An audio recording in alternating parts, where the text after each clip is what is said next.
And I may need to take a little break to get some water. But we will get through this whole lecture today, and we move to the little chat box right quick. I didn't realize the pig was partially blocking that.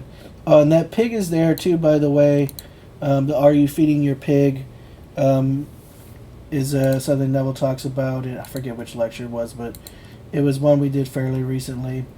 Um, and feeding the pig is imagining wonderful things for other people, is what that is. Pig is a symbol of Christ. And so when you're, as Neville says, mediating Christ to another, that means that you're imagining lovely things for them. You're imagining them having the things that you know they want, or that you know, pretty sure they want. And people are not shy about telling you what they want for the most part.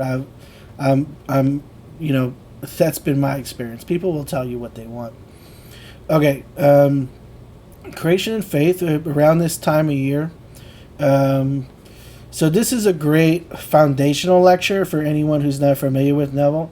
I'm trying to continue focusing on those, though, you know, the 5 lessons is kind of the best comprehensive introduction to what Neville is talking about. But this is a great lecture too. So if you want a short, quick, you know, what did Neville talk about? You know, here it is. Creation and faith. The mystery of creation is to be understood in terms of faith. So, what is faith? It is the assurance of things hoped for, the conviction of things not seen with the mortal eye. Through faith, we understand that the world was created by the Word of God, so that what is seen was made out of things which do not appear. Now, you might want to unpack this a little bit, because Neville's pointing out that this is about understanding what is and having a knowing of what is. It is what it is without you having to believe in it. But when you lean into it, when you lean into this knowing, you have much more imaginal leverage. You know, it's not the wishing of things hoped for, but the assurance of them. So in other words, this is how the world is made. And now that you know that, you can interact with the world from that knowing. Many suppose that before creation all was solitude and chaos. That is the most pernicious idea that can enter the mind of man, for it robs the Bible of all sublimity and the nature of the man who entertains that idea a little grubbing worm outside of himself. Eternity exists, and all things in eternity, independent of creation, which was an act of mercy. And this is a Blake quote. And for anyone who doesn't know, Neville was extremely fond of William Blake. All things exist, and the mystery of their creation must be understood in terms of faith. But faith does not give reality to that which is unseen. Faith is loyalty to the unseen reality. Well, here's a correction of what I just said there. So it's not the faith that necessarily wills it into being, but it's just its own. It is what it is. Like, it's not a force. It's an identification. Faith does not give reality to that which is unseen. Faith is loyalty to the unseen reality.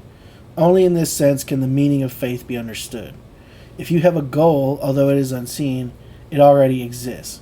Your normal mortal eye cannot see it, but by rearranging the structure of your mind, you can see it clearly. If, as the days follow one another, you remain loyal to this unseen reality and your goal is reached, you will have discovered the mystery of creation. Eternity exists in all things in eternity, independent of your creative act. You may continue to build upon what your mortal eye sees and perpetuate the same thing over and over again, remaining forever where you are. This is the problem I was talking about in the beginning, where, you know, if you're not getting the results you want, and you just keep your focus there, you keep your imaginal activity. Your thoughts throughout the day are your imaginal activity as well. It's all imagination. So if you're keeping your thoughts predominantly on what is or what isn't, you will perpetuate that. But if you know that all things exist, though unseen at the moment, and you have access to them through your imagination, you can rearrange the pattern of your thinking and change your world by remaining loyal to your unseen construction. And when it externalizes itself by becoming a fact you may share with others, then you will have found the secret of creation, which was an act of faith. The 11th chapter of the book of Hebrews tells fantastic stones of what the ancients performed, and they did everything. Beginning with Enoch, all the characters are named, as well as their achievements. Then it is said, they received the promises, but not the promise. Having been promised that if they could believe, it would come to pass, they believed and received the promises, the individual manifestations. But no one knew the fulfillment of the promise until it broke through in one. Then he knew that by the same act of faith, he could leave this sphere and enter the heavenly one. So here Neville's talking about the promise. God's promise has fulfilled itself in me. I have recorded it for posterity as vividly and as accurately as I can in my book, Resurrection. You can read of my experiences and believe them or disbelieve them. It's up to you. Perhaps at the present time, you do not want to leave this sphere and enter the kingdom of heaven. Now, by faith, we understand that the world was created by the word of God, which is his power and wisdom, called Christ. Any Christ other than he who is crucified, buried, and rises in you is false. And anyone who teaches of an outside Christ is a false teacher. I just want to look up, I don't know if I have this book in the Mega Neville book. It's undoubtedly one of the later books. I've read all these, but I feel like I don't have this one in here.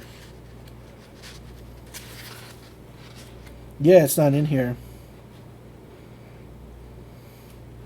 So I guess it's not true that I've read all the books because I haven't read that one. I'll have to find it. The Law and the Promise is the last listed one in the mega book I've got. Paul tells us the mystery hidden from the ages, Christ in you, is the hope of glory. Any hope you have of entering a glory that transcends all earthly power and wisdom is already in you, but hidden.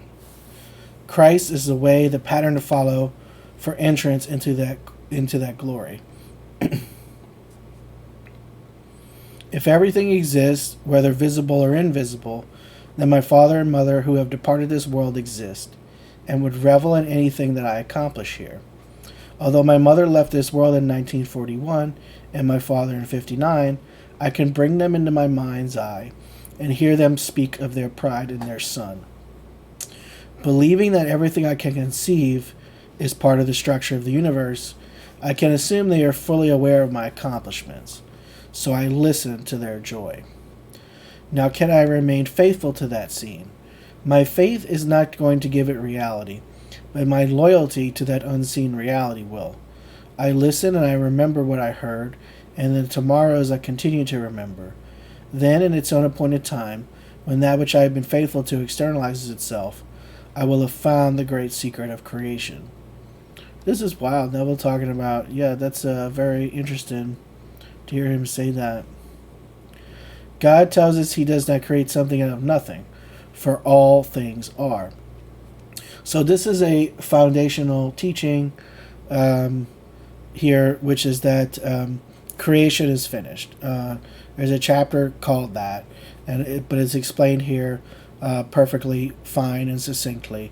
So nothing new is getting created. Everything already exists. It's all already been created. As the Bible says, as Neville says, the acts are finished. So it's all done. It's all done. Anything you've ever experienced, it wasn't a new thing. It was already done. You just experienced it. Anything that's going to happen to you has already happened. It's already made. You're just selecting it from this infinite storehouse of things that you can experience. So you're not making anything new. And this is kind of distressing to artists, but in a way liberating, because you're being told you're not going to write a new story. You're not going to paint a painting that's brand new. You're not going to write a song that's new. Now, you can obviously create and produce something so utterly unique that it will seem to other people to be new. People do this all the time, even in Hollywood where everything is a remake. But that's not so. It was already done, and there's already a version of you who did it. You're just moving into that version of you. Now, in a way, there's incredible liberation there because it removes so much of the burden of, when you're in that creative process and you don't know how it's going to work out. You don't know what to do with this scene or what to do with, with this whole section of the song, or, like this part of painting I can't get quite right. There's already a version of you who finished the painting perfect, and it's a masterpiece. You think it is. Everybody thinks it is. There's already a version of you that, everyone loved the movie. It came out perfect. There's already a version of you that this is your hit song. Everybody knows this song. It's considered like a master work in and of itself. That version of you already exists. So that just mentally knowing that can help you with your day-to-day, creative work if you're employed in that way. I mean, it applies to anything. So like, there's a version of you that already did this tax audit if you're someone who works in the tax industry, so you can find relief in that and knowing like, okay, like this feels like I'm doing something new and, on the edge of what anybody else in my field is doing, but I've actually already done it. I know I've already done it, and I've already done it in a successful way. So that can be very encouraging when you're in what you feel like is new territory. That he calls a thing that is not now seen as though it were seen, and the unseen becomes seen. Instead of calling something out of nothing, you simply rearrange that which already is until it implies what you want. Then you remain loyal to that unseen reality. Faith contains a power which can link you to a world where you are eternal. Paul tells us to put our faith not in the works of men, but in the power of God. And no earthly power, be it atomic, megatons, or multi-megatons, can compare to that power. God is equivalent to imagination. Can you conceive of being a power so great that if you desire, you can stop the world, that you can make it stand still and see it as dead, then release it and let the world continue to fulfill its so-called intentions? Could you deal with such a power by changing your intentions, thus causing the world to be reanimated and do the opposite? That is the power which will be yours when you know you are one with the body of love, called the everlasting Savior. Contemplate this thought. On this level you may achieve any objective and prove to yourself that invisible states, when properly rearranged, will externalize what they imply, for the potency of every imaginal act is in its implication. Here Neville is discussing why. He's telling you why he didn't talk about imagining being a master of imagination, because it's innate. It's already done. It's already part of you. You already have that infinite power. You just don't think you do. Listen closely to your invisible thoughts. What do you hear? What are your words implying? That is their potency. What do you want? Name it and rearrange the structure of your mind to imply you no longer desire it because you already have it. I mean, that is the secret right there. Rearrange the structure of your mind to imply you no longer desire what you want because you already have it. Perhaps another has injured you or caused you grief. It doesn't matter what has been done. When you know this law, you can forgive anyone by rearranging the structure of your mind and set him free by imagining it never happened. If that's something totally weird, never heard of that before to you, go look up when I did lectures on revision, forgiveness, and sin. I should have I don't know if I've added everything to it yet, but there's a playlist. There's a revision playlist that will explain what he's talking about there. Which is essentially your past is equally just an animation of your mind. So you can change it and alter it any way you wish and have that affect the exterior world. You see, there are two things that displease God. One is lack of faith in I am He, and the other is eating of the tree of good, and the other is eating of the tree of knowledge of good and evil, by using yourself as the criteria to what is good and what is evil. Unless you believe you are the seeming other who caused your grief, you will continue to reproduce the same unhappiness and miss your mark in life by dying in your sins. So without faith, it is impossible to please yourself. This whole section kind of needs to be unpacked a little bit. So if you're not familiar with Neville's concept of sin, Neville's concept of sin has nothing to do with morality. It's about either not getting what you want or knowing what to do to get what you want and not doing it. So in other words, expressing something, experiencing something you don't want to experience. And forgiveness is total forgetfulness. So if someone did you something wrong, something you see as wrong, the correct thing to do is not to, imagine for an empty apology from them, or a weak apology, or even a really deep and heartfelt apology from them, an apology from them to whatever degree, or some sort of redress. The thing to imagine is that it never happened, and put instead in its place this vision of them, how you would have preferred it to happen, how you would have preferred them to treat you, the result you would have preferred from whatever this interaction was. That's simply what he's saying there.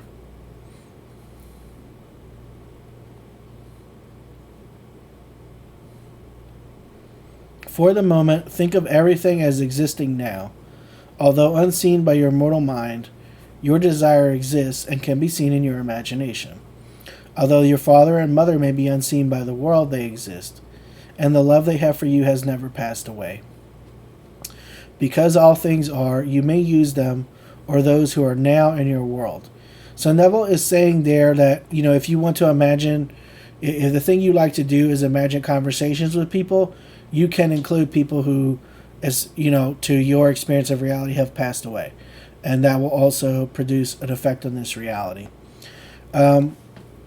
Related to what he's mentioned twice now, and he's going to talk about this in the next paragraph too. If you're someone who, and this is mostly a problem with people who are older, but it can definitely be a problem with people who are younger too.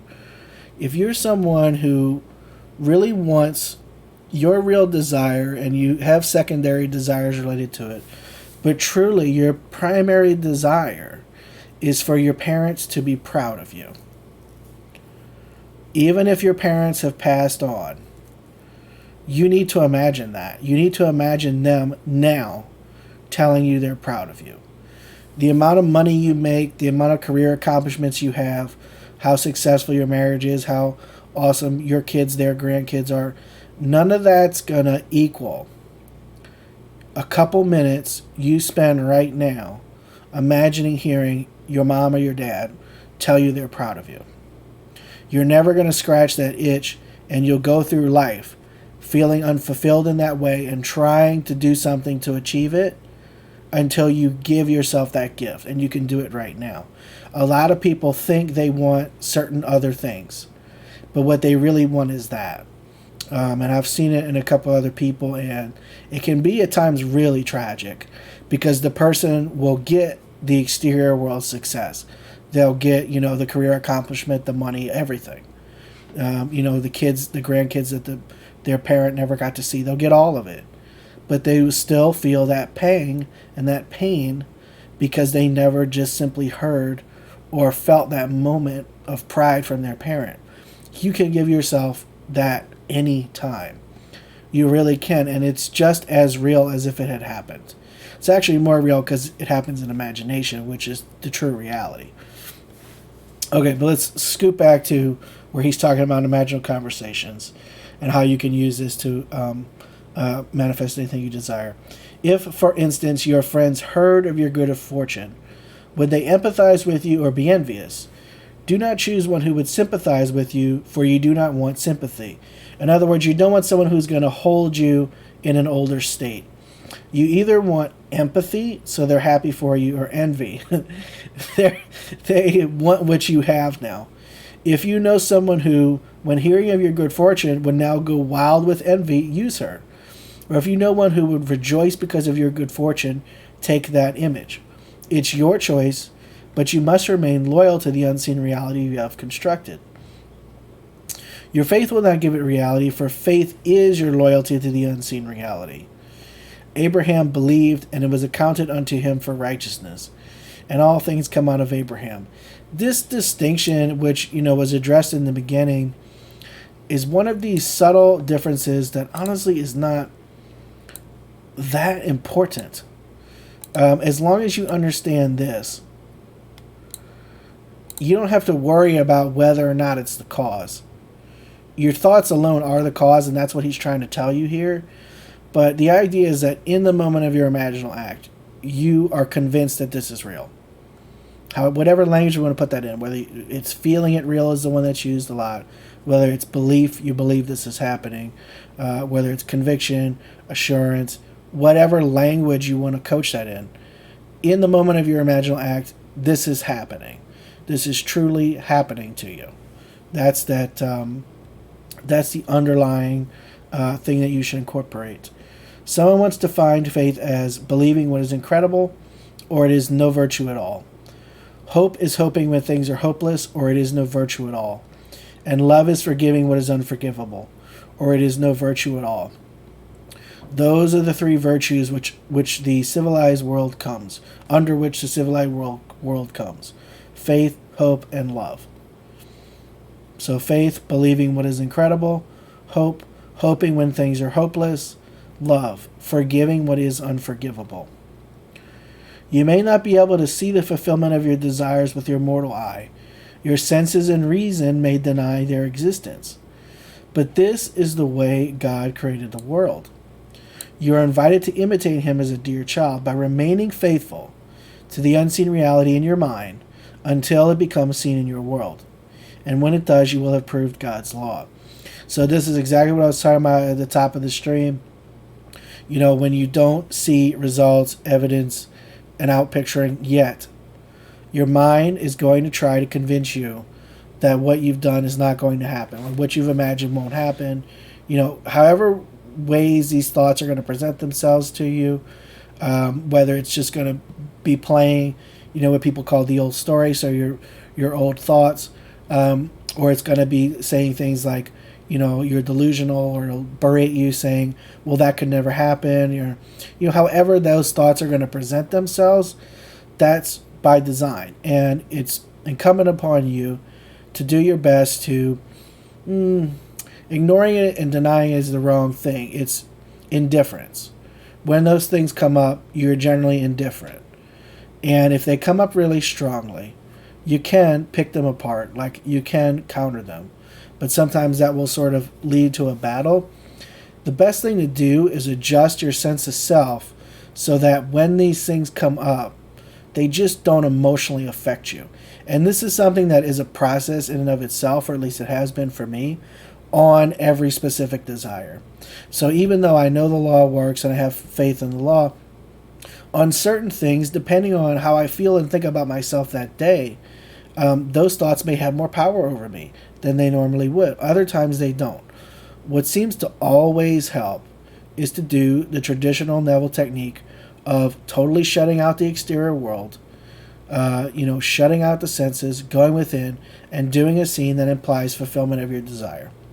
And doing it so strongly that when you open your eyes, it's like it happened. That always, boom, just like clears all those thoughts out. They just don't come up.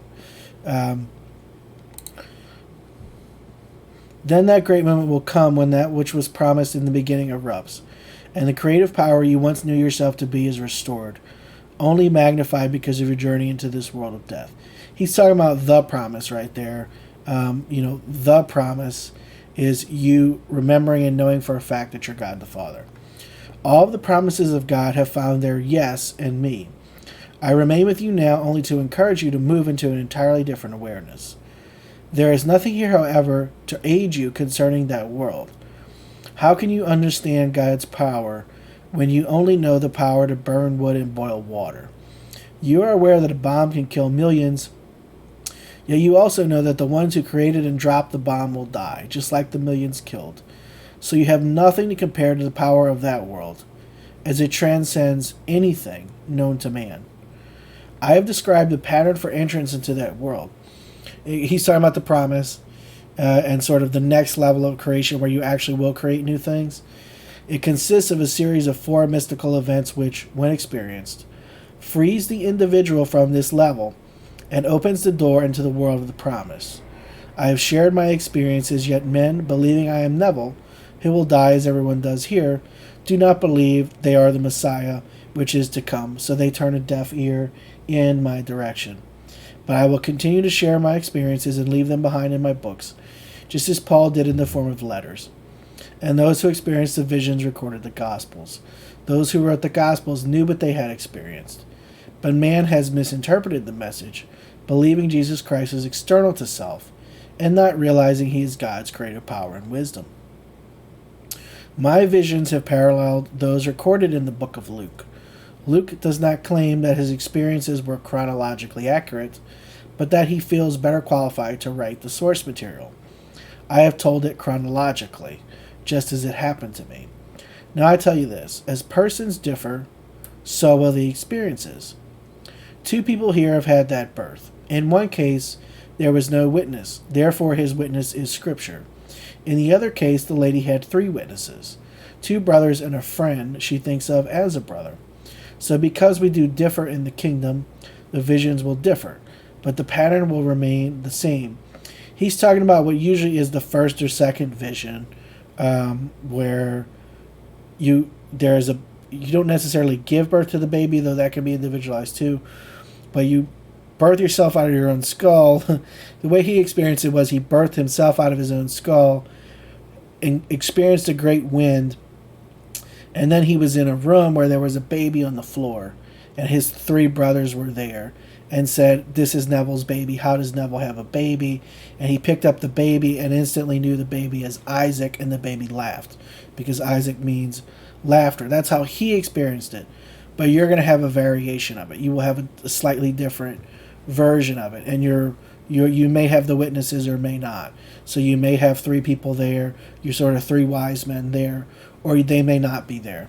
You may have the birth out of your own skull or not, because I saw it recently in an interview with a contemporary lady. Tom, who does the Imagining God podcast, interviewed someone who had the experience of the promise, didn't know what it was at the time, and she didn't have the birth out of the skull.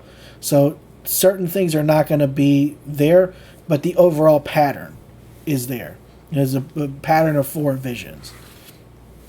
Even if you haven't had the experiences, you can construct a scene that would imply Scripture has been fulfilled in you. Wouldn't it be wonderful if you could say to your closest friend, or most bitter opponent, "There is no doubt in my mind that I have been born from above, for I have held that infant wrapped in swaddling clothes in my hands"? How would you feel if that were true? What scene would you construct? Remember, all things exist. Neville's talking about something very interesting here, which I didn't know came up in this lecture when I pre-read it today, which is the concept that you can imagine for receiving the promise. Scripture exists, so use it to construct your scene. It is said that 3 men were present at the birth. Church tradition claims the 3 kings were brothers, but friends may be used as witnesses, as the scene you are creating is for the purpose of implication, for therein contains the power. But one must lift the child and place him in your arms. Imagine and then watch the mystery of creation unfold in terms of faith, by remaining loyal to the unseen reality of that which already exists. Unto you this day is born this day a Savior, and the only Savior is the Lord God. The infant wrapped in swaddling clothes is only a sign, given to tell you what I have told you is true. Imagine anything that would imply God's birth has already happened. Remain faithful to that scene, and when it happens, there will be no uncertainty on your part. So, so this is a question I encountered fairly early on when I got more interested in the promise, which is, can I imagine to receive the promise? And here Neville overtly says, yes, you can. Yes, you absolutely can. Now, he also makes clear in many lectures that the promise comes through grace. So it's not something you attain by acts, by being what you would consider a moral person in the world, or by doing good deeds. That's not, no one is worthy on that account. So it does come through the grace of the Father. However, I mean, it seems to be here, like if you imagine for it with such intensity, you will, boom, move into that reality where in this lifetime you receive the promise. And in that way will it. However, I don't think, your timing on that is still going to be an issue of what your true self wants to reveal to you. Salvation history is over. We are not here to sow, for the fields are already white with harvest. Meaning, what you want to do has already been done and you did it. Because all things are and the harvest is, you are not here to till the soil and plant the seed, but to reap that which you did not sow. If you know that faith is simply loyalty to unseen reality, you can construct the seed, remain loyal to it, and harvest it, for everything is already completed.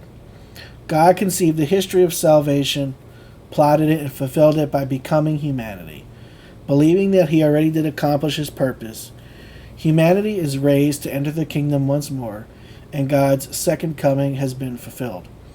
But until individual man believes in his own wonderful human imagination, God remains imprisoned within him. If you do not harvest God's promise, it is only because you do not believe. Now I want to share a dream of a friend, as it contains a message for us all. Bear in mind that the dreamer is Protean, like the legendary god Proteus who served Neptune and would assume any shape or form in his service. God is the dreamer in you, and assumes the forms of all the characters in your dream. In this lady's dream she encounters her mother, yet she knows she is herself. Her husband, yet her father, was missing, and her mother said, "Listen, I can hear his voice." Then the scene changed, and she and her mother are being entertained by 4 little men, each 1 foot high. This is a wild dream. And she looked into the eyes of one of them. She realized he was her father. Calling her mother's attention to this fact, her mother approached, touched him, and said something in code. Then suddenly she knew that her father was not free to identify himself, and she awoke sobbing. This dream speaks volumes, does it? It seems like a David Lynch short. Remember, all dreams are egocentric, with God as the dreamer. Everyone is seeking the Father, the cause of the phenomena of life, not realizing he is imprisoned in all. Belief, however, will set him free. If you will imagine David standing before you and feel the father-son relationship, remain loyal to that scene, and you will release your heavenly Father. So David is the son of all humanity. He's the sum total of the experiences of humanity. He's the eternal youth. Seeing David and him calling you Father is the third vision of the promise, usually. Because of one's former religious training, when the truth is heard that will set him free, he is torn between the two. To think that one can come to hear my message, yet still believe in what the churches teach, is like what someone once said to me. I have given up all belief in numerology and astrology, but the moon is passing Venus tonight, and because he is in my second house, I know what to expect tomorrow. They have completely given up their belief, but the big but happens in all. The lady's vision was so clear. Her father, entertaining a group of 4 and not free to come forward and identify himself, is the 4-faced man Ezekiel speaks of. In his vision, every living creature had 4 faces. Beside each creature was a wheel, with wheels within, all moving in the same direction. This has been a perfect revelation to her, if she will accept it, telling her she is either for me or against me. Would that you be either hot or cold, believing my words or leaving, never to have anything to do with me again, rather than being lukewarm and remaining on the fence, warmed by my words but unwilling to put them to use in the form of belief. I have had people say, I'll come hear you. You are interesting, but I know that in order to get ahead in life, I must know the right people and be at the right place at the right time. That is the reality to which I choose to anchor myself. This is what her wonderful vision disclosed to me. Another lady wrote, sharing a very long dream filled with scriptural symbology, the crystal clear water rising, logs cut to the height of men who were carrying them vertically, a dog with a human face, A piece of rope becoming animated and acting like a serpent, entangling the little dog. Each symbol was perfect, and when properly arranged, reveals the mystery of salvation. Um, the wood is the spinal cord upon which God is crucified as man, the cross, the foundation of the cross. Caleb, the symbol of faith, wears a human face, dies only for a moment, for faith is destined to be freed. Let me see if he explains a little bit more. Well, the dog is also a symbol of faith, and he already told you about the serpent earlier today, is the symbol of creation.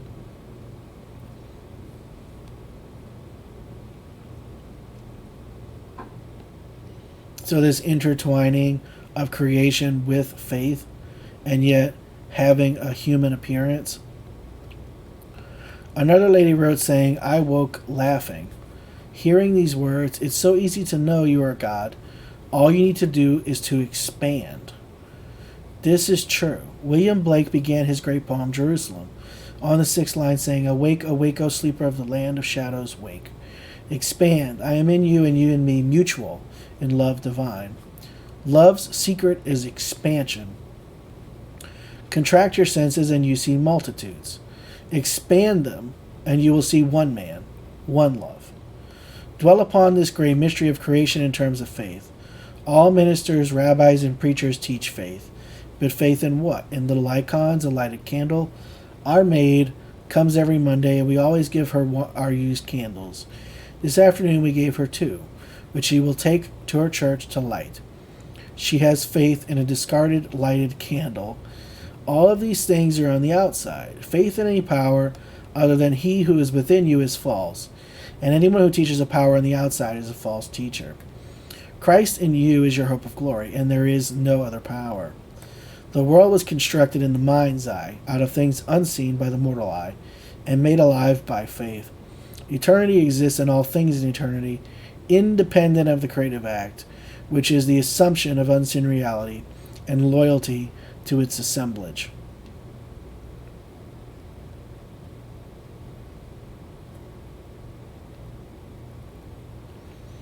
In spite of denial by your senses and reason, if you will be faithful to your unseen assumption, it will externalize itself. That is how all worlds come into being, but men do not understand this. Structuring their world based upon the evidence of their senses, they continue to perpetuate that which they do not desire. Knowing what you want, close your eyes and enter its fulfillment. Knowing that God is seeing what you are seeing, that He is hearing what you are saying, and what God sees and hears and remains loyal to, He externalizes. Now let us go into the silence. And now let us go back into the chat room. Alright, so that was a shorter lecture. I think probably do another lecture next Thursday. I mean, I don't have very much thoughts to wrap up on. I will say, and this isn't a lot of Neville's work, and it's a Blake quote. Eternity exists in all things in eternity, independent of the creative act, which is the assumption of unseen reality and loyalty to its assemblage. But I think if you really unpack that, I mean, all he's saying is that it's all already done and you're just picking from things.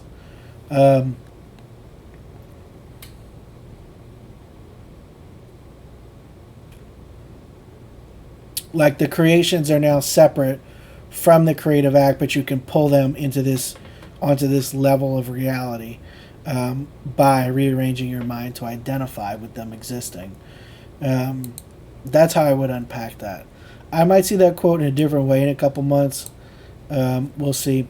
But yeah, I don't have much more to chat about today. I think most of what I wanted to say I said well enough in the intro, and then the lecture quite eloquently also included additional thoughts about it, and so hopefully it will be helpful to somebody. If you're in this, so I have a video. I don't know if I can post a bit.ly link of it here. I'll try to remember to post the bit.ly link of it when I do but I put this lecture on YouTube. But so I have chopped up right now. It should be on my channel. It might have been one in a more recent stream, but it's this. Yeah, it's probably in the more recent stream, but it's a heuristic that you can apply to your imaginal acts, and I'll pop it back up on the screen right now because that's not really that hard to do.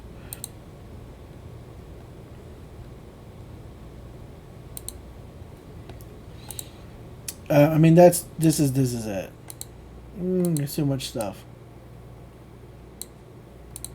So to know how you go through, look at your conscious manifestations and the ones you had that were, sort of pre-conscious ones.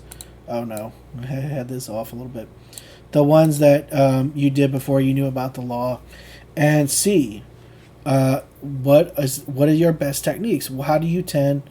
What are the movements in mind that tend to produce the most effect and the most desirable effects, true to what you want effects in the exterior world?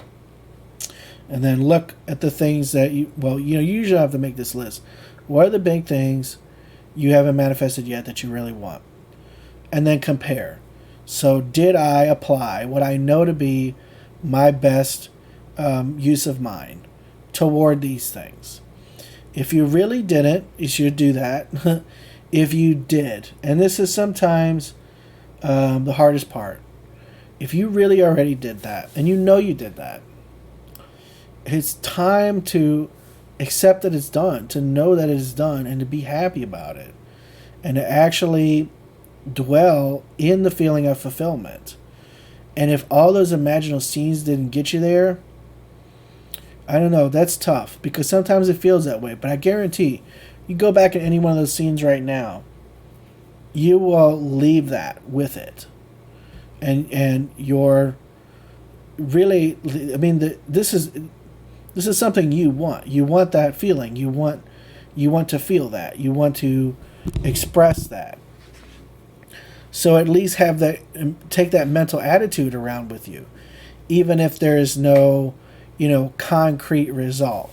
Even if there's not a certain number in your bank account, a certain, a ring on your finger, or a person who lives with you, or an award on your bookshelf, or whatever other thing you want. Like if it's a material thing, the car isn't in your driveway. Well, there's still a sense of self, and a feeling and a presence, and part of that feeling is emotion. There's a sense of who you are now that you have this. And that is what you're aiming for, right? That's what you're wanting to experience. Like, yeah, you want the experience, but that's the main part of the experience that you want. And so go back into an imaginal act until you catch that again, and keep wearing it. Like, you just have to keep doing it. That's what persistence really is. And like I said earlier, what is so difficult about believing in the version of you that has what they want or everything they want? Like, why is that so tough?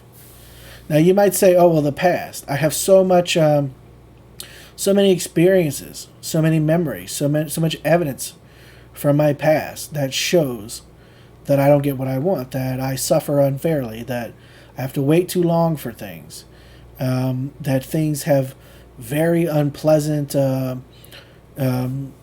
unfoldings, to use a Neville term, or that the circumstances through which I get the thing are a lot more painful than they should be. Okay, well, that doesn't need to define who you are now. So the past does not define me. I define me. Your past has nothing to do with what you're going to experience in the future. And if you really, really are creating your sense of self based on your past, you do need to revise. If not individual scenes and individual things you experienced, you can pick lullaby phrases like, I have always, let's zoom in on like things that people tend to want. So I have always had more money than I need. I have always had great relationships. I have always felt loved. I have always felt secure. I have always been appreciated. I have always been rewarded for my work. Whatever thing, I've always felt peace in my body. Whatever thing you think needs to be adjusted. And just something generic like I have always been successful is more than enough. That if you really feel into that and really accept that as true of who you are, that will start out picturing. Okay? So this applies to not just individual things we want to manifest, which are all just symbols, but to these overarching ideas about you. And so a lot of that is probably what you need to start adjusting. Though keep in mind, you're already perfect right now. You're already totally good to go to receive, absolutely experience, receive, however you want to say it, everything you desire. Everything, right now. You're absolutely perfect right now. So this sort of illusion of becoming is just an illusion. But if you're so persistent in self-denial, those mental adjustments have to be made. However, you are perfect right now to experience anything you want, anything you desire. And also there does seem to be this myth that a certain technique will things to occur at a certain point in time. And we've discussed this with Daphne. And this is something where I invite you to figure out what's true for you. But for me right now, their time doesn't seem to necessarily be linked with anything. Okay? I only bring this up because I think it's unloving and in a way nasty to look at someone else who, and this is like just me thinking, I'm redressing myself here. If you look at someone else and look at their timeline, how long it took them to manifest something, how quickly or how slowly, how much time it took them, is no accurate judgment of their imaginal prowess. It's really nasty one way or another, because I found myself doing it earlier, to say that someone who, it took you 2 years to get it. You don't know what you're doing. That's just as mean as saying, well, you got it in 2 weeks because it was going to happen anyway. And you were really kind of crap at manifesting based on your success story here. But it just happened because, well, it was going to happen anyway. It's always going to seem like it was going to happen anyway. And that timeline, I don't know the reasons for the timeline yet. I have no idea. I really don't know why some things pop certain times and other things don't. I've had a lot of instant manifestations, and I can say, like, to my experience, it's usually a strong identification with this reality or a really firm decision that this is already so that seems to correlate. But other times, I've had that strong identification and firm decision months or years before the thing happens, or decades. So that correlation isn't necessarily there for me. And just when you're looking at other people's success stories, your mind might start saying, well, it only took this person 2 weeks. Or, this person is not going to tell me what to do. It took them 3 years. There is always something useful you're telling yourself through those stories. If it's just hope. If it's just you're giving yourself hope. And you're letting yourself know that this person has it, obviously I can have it too. That alone is more than enough.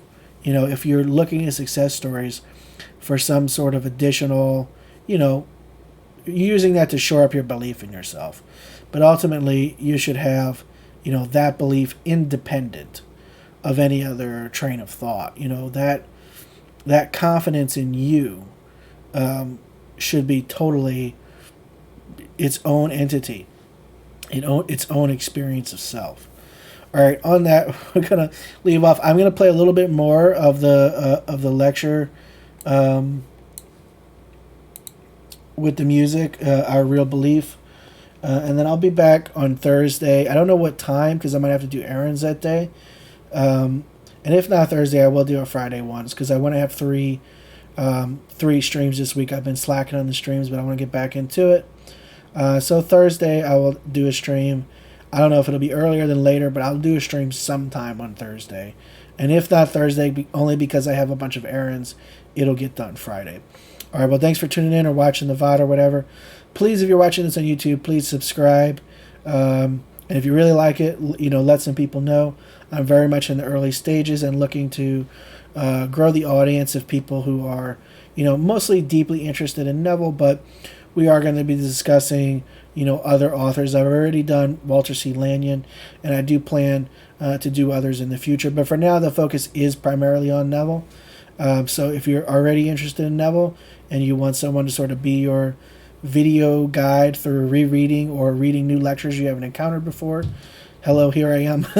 I try to stream 3 times a week at Imagination at twitch.tv/Imagination is God, but all the videos end up on YouTube eventually. You can watch me wherever you want to watch me. All right, thanks. I'll see you all again, and then we'll end with some music and a little more of this lecture.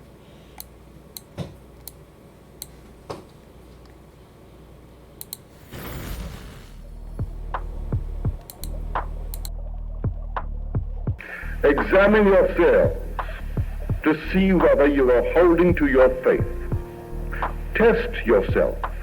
Do you not realize that Jesus Christ is in you? If he is in you, then who is he? He is your own imagining. God is your imagination. God in action is imagining. And God in action is Christ. Christ, as defined in Scripture, is the power and the wisdom of God. So I tell you, everyone can realize if you really believe in Jesus Christ. 1 billion will claim they believe in Jesus Christ and cross themselves before a dead piece of wood or a piece of marble or clay or something other than a living God.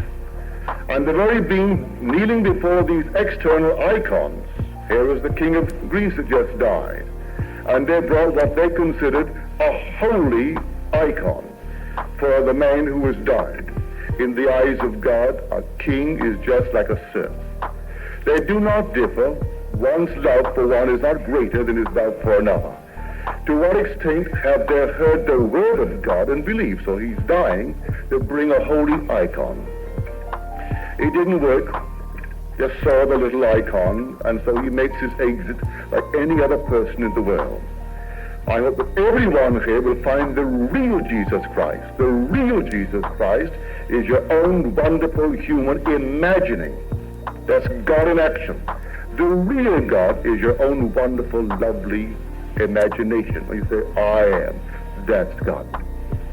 Now let me share with you that which was given to me this past week by a gentleman who was here tonight. He's written the most glorious stories. I hope he keeps it up because they're exciting. I share them with those who came home since I received his letters, and I will share them with you tonight. He's a writer. He writes for TV. He started 3 years ago on this show that has been running for 3 years, and he writes every third or fourth script.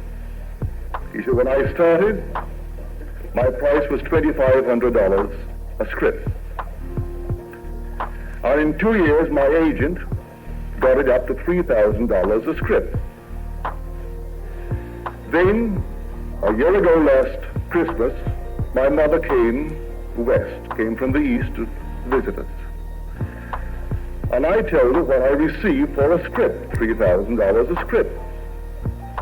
And she said, well, I always assumed that you got $3,500 a script. She wasn't at all impressed with $3,000.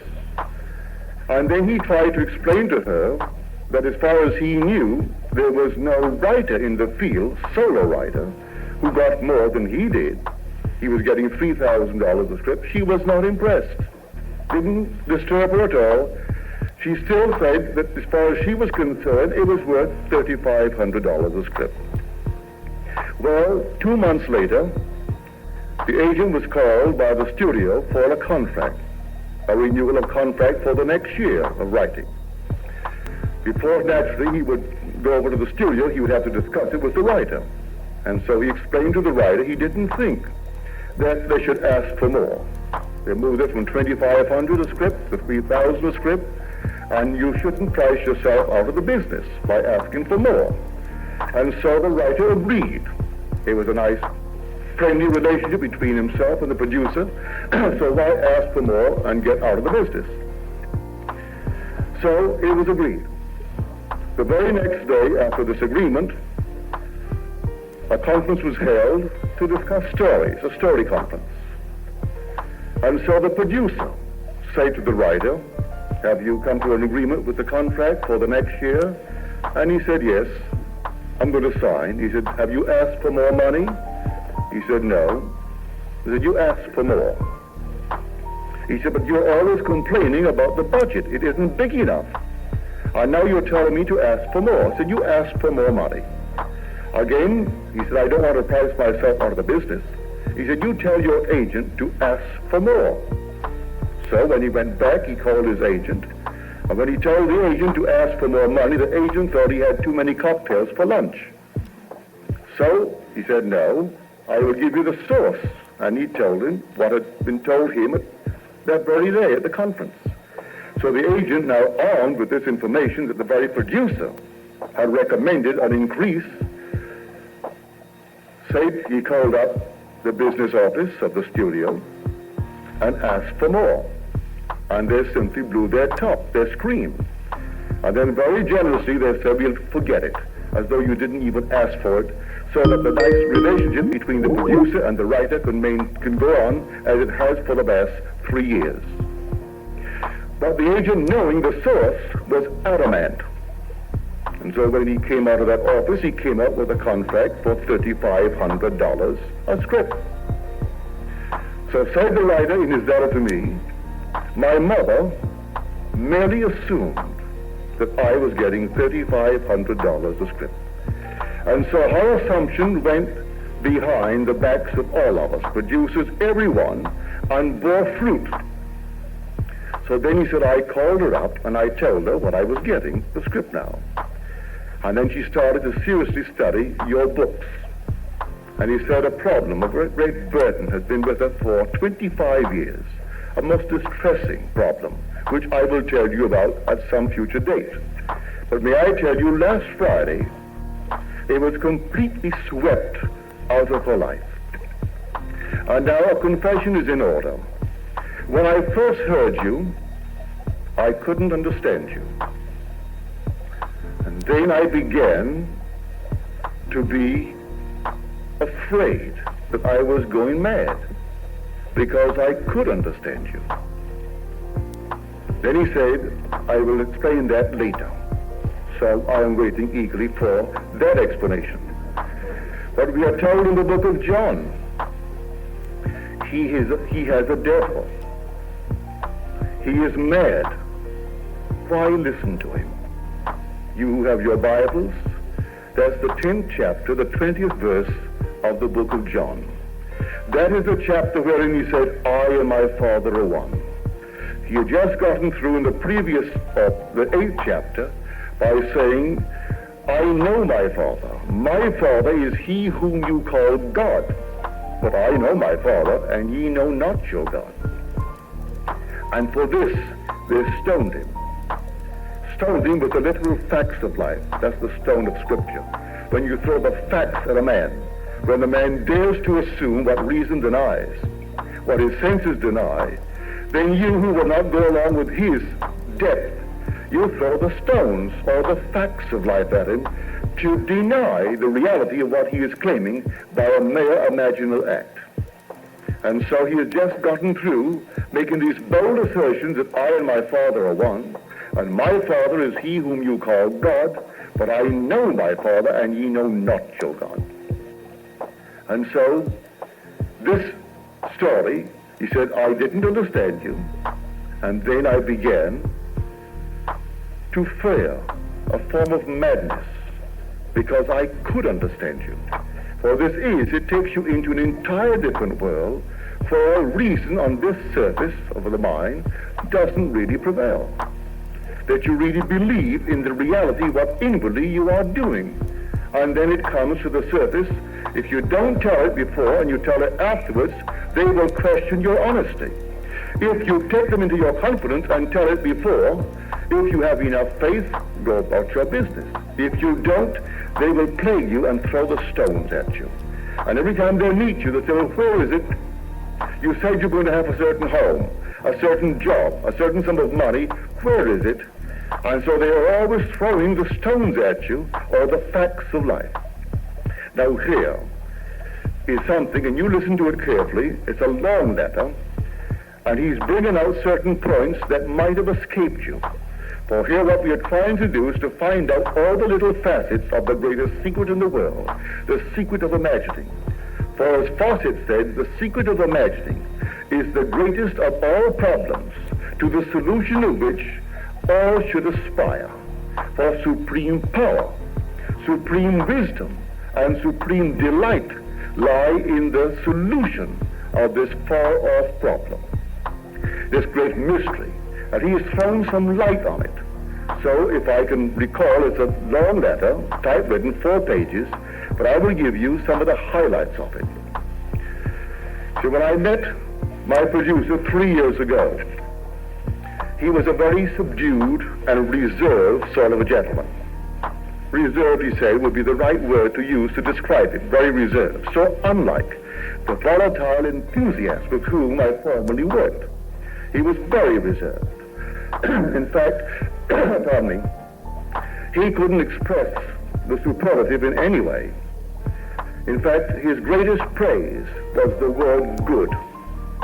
So you brought in the script, and he would accept the script, and his highest praise was good. Well, I thought, I'm going to change this. So I lay on the bed, and I heard him say to me, great, just great.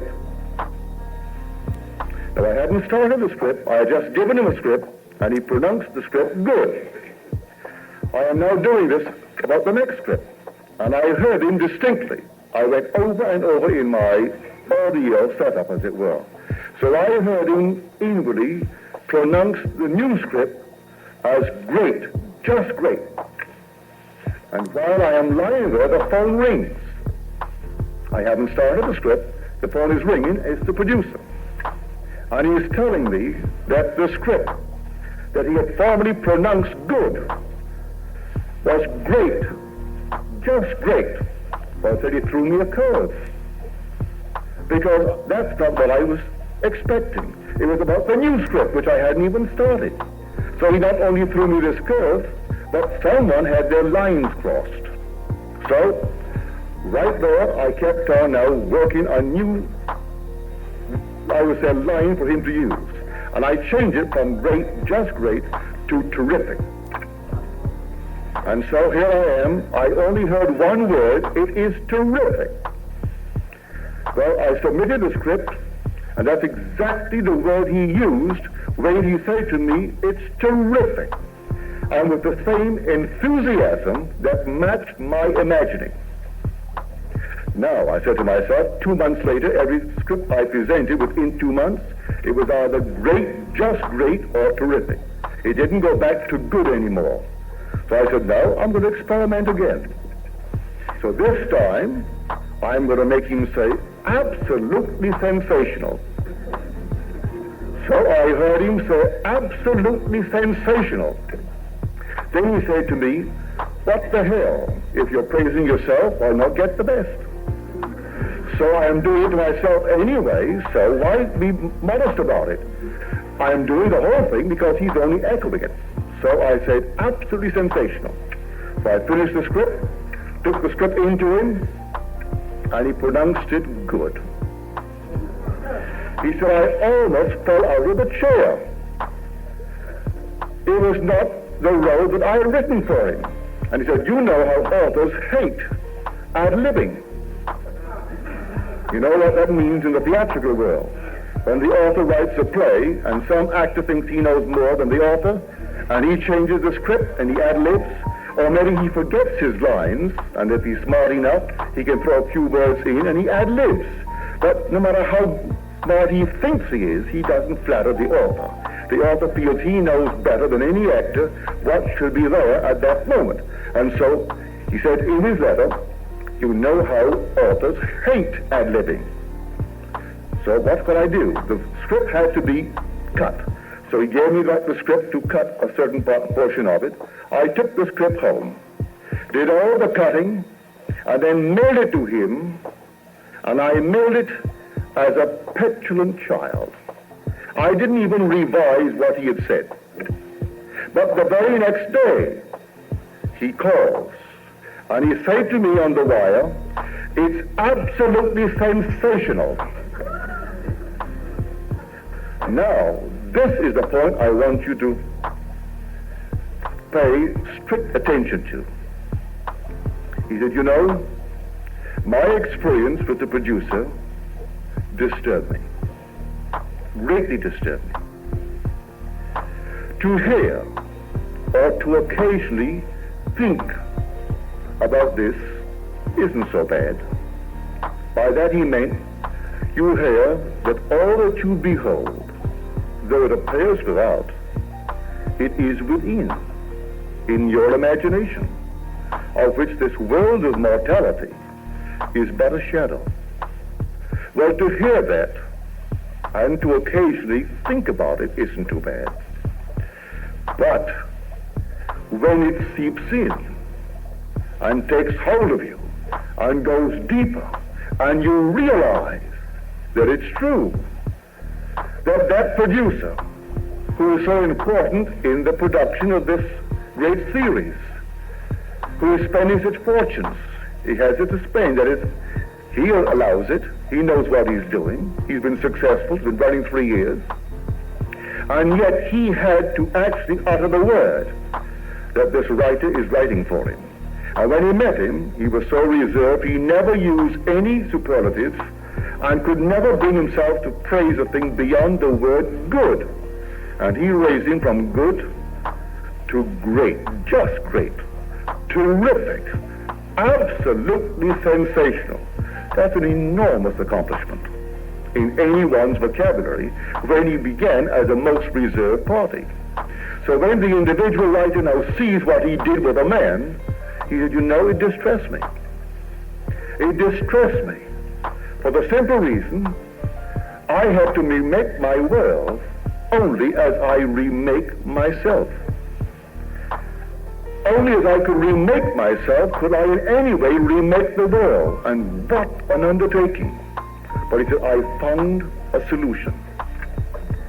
I will not now think of myself X number of years into the future. I am painting a portrait of myself. And portraits are not painted by one stroke with a brush. And so I am taking it easily. I start with the little things in my life, the little things, and I change them to make them conform to the portrait of the being I am painting of myself. I started with a simple thing. We have a cat, or we had a cat, and it simply clawed up the entire rug.